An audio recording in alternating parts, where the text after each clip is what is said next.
Hi, it's Stacy from Proven Winners ColorChoice Shrubs, and I'm going to show you how to prune a Bobo panicle hydrangea. So Bobo is our smallest panicle hydrangea, and that makes it really appealing to a lot of people who are maybe short on space. You're going to prune a Bobo panicle hydrangea just like you would prune any other panicle hydrangea, which is to say that you're going to shorten the branches by about 1/3 their total height and remove any thin spindly side branches at the same time. The difference is that with Bobo, because it is so much of a smaller plant, you'll simply be removing less of it. So let's get started.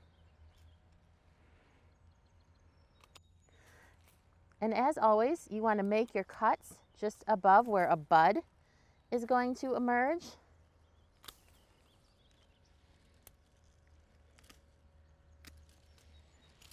And remember, if you get to a point where you're not sure what your next move is going to be, just take a moment to step back, look at the plant, and then figure out where to make your next cut.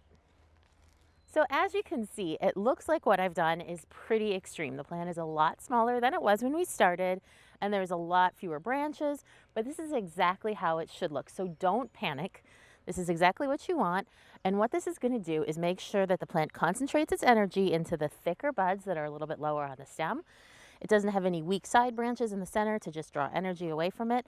And this plant will look fantastic this summer. So if you have any questions, you can watch our other panicle pruning hydrangea videos, leave a comment on this video, or visit us at provenwinners.com/feedback, and we'll answer your questions.